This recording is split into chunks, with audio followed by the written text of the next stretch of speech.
আমরা এখন নিউ টাউনের ধামসাতে খেতে এসেছি।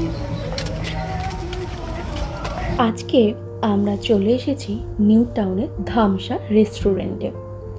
যদিও কোনো প্ল্যান ছিল না, শরীর খারাপ ছিল, ডক্টরের কাছে গেছিলাম। ডক্টর দেখিয়ে ফেরার সময় ইচ্ছা হলো যে একবার ধামসা রেস্টুরেন্টে গিয়ে খেয়েই আসি। নিউ টাউনে ধামসা রেস্টুরেন্টের পাশ দিয়ে অনেকবার গেছি, কিন্তু খাওয়া কোনোদিনই সম্ভব হয়ে ওঠেনি।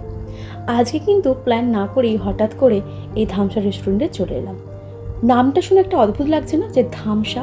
এক্স্যাক্টলি, রেস্টুরেন্টটাও কিন্তু ঠিক ওই ধামসা মাদলের মতো স্টাইল করেই কিন্তু রেস্টুরেন্টটা বানানো হয়েছে। গ্রাম বাংলার সমস্ত কিছুকে তুলে ধরেছে এই ধামসা রেস্টুরেন্টে। এখানে আসলে একটা অদ্ভুত ধরনের কিন্তু মিউজিক চলছে পুরো গ্রাম বাংলার, আর তার সাথে কিন্তু এই সিনারিগুলো আছে, মানে পুরো অরিজিনাল লাগছে।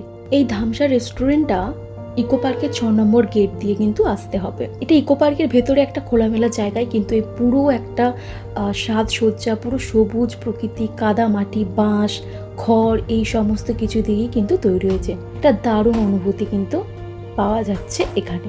তোমরা যারা আসোনি তারা যদি চাও যে এখানে অনলাইনে আগের থেকে বুক করে আসবো রেস্টুরেন্টে, সেটাও করতে পারো। যেহেতু আমাদের কোনো প্ল্যান ছিল না এবং কোনো কারণবশত হয়তো ভাগ্য ভালো ছিল যে অতটাও সেই দিন ভিড় ছিল না, আমরা এসে কিন্তু একদম সাথে সাথে ঢুকে পড়ি। আর এখানকার যারা খেতে দিচ্ছে, ধুতি গেঞ্জি পরে, গামছা দিয়ে সমস্ত কিছু, এবং খাবারের থালায় কিন্তু থাকছে কাঁসারের জিনিসপত্র। এখানে কাটলেট থেকে শুরু করে বাঙালি নিরামিষ এবং আমিষ খাবার সমস্ত কিছু কিন্তু এখানে পেয়ে যাবে। স্টার্টারে বেগুনি, ফিশ চপ, পেঁয়াজি, কবিরাজি থেকে শুরু করে ইত্যাদি ইত্যাদি।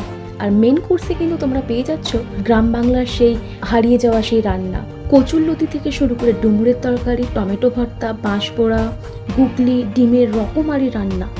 এছাড়াও লাস্ট পাতে কিন্তু মিষ্টি থেকে পায়েস, মালপোয়া ইত্যাদি ইত্যাদি কিন্তু তোমরা এখানে পেয়ে যাবে।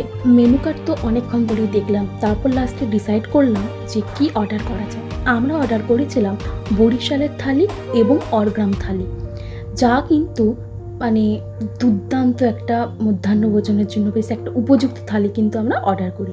খাওয়ার পর অবশ্য সেটা বুঝতে পেরেছি, এখানে খাবারের দাম কিন্তু অত্যন্ত কম প্রাইসের। খাবারের থালি যেগুলো আমরা অর্ডার করেছিলাম সেগুলোর এক একটা থালির দাম পড়েছিল কিন্তু 249 টাকা করে।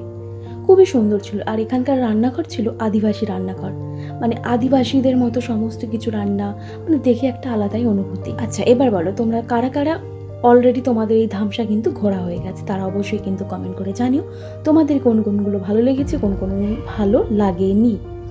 যাই হোক, অনেকক্ষণ ধরে বসে আছি, খাবার কখন আসবে করে ওয়েট করছি।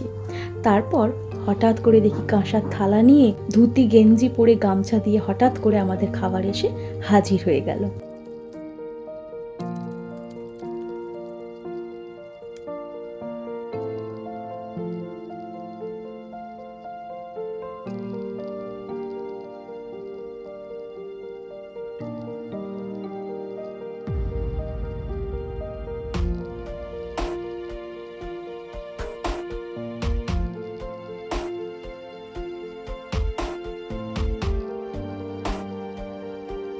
খাবার চলে এসেছে, খাবার টেস্ট করলাম, ভালোই লেগেছে, খারাপ কিন্তু লাগেনি। আর চাটনি, পাঁপড় এবং পায়েস কিন্তু চলে এসেছে। পায়েসটা একটু কালো কালো লাগছে না? একদমই তাই, কারণ এই পায়েসটা হলো এক বাটি কালো চালের ক্ষীর, আর এই পায়েসটা ছিল বরিশালার থালির সাথে, মানে জমে ক্ষীর হয়ে গিয়েছিল। আর এটা কালো চালের তৈরি ছিল, সেই জন্য এরকম কালো কালো লাগছিল।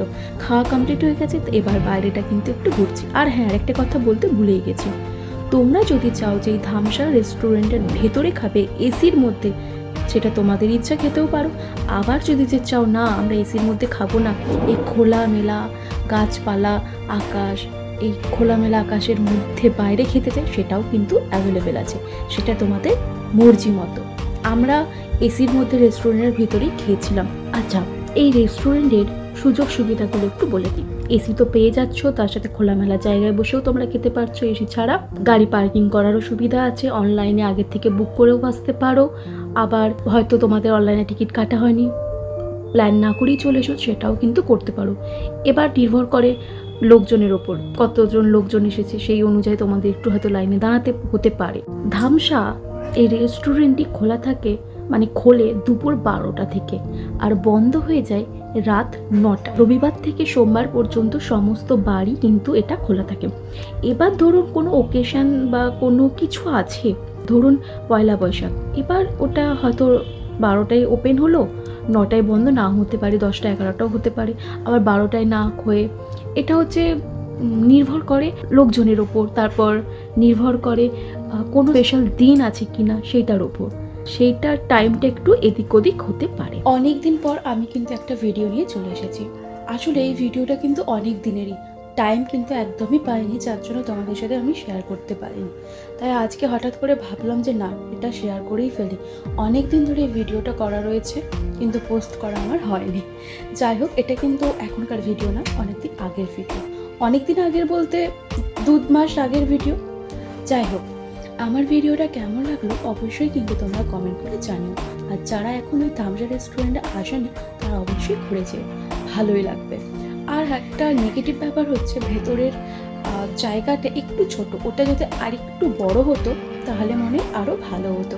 ফিডব্যাকে কিন্তু আমরা সেটাই লিখেছি।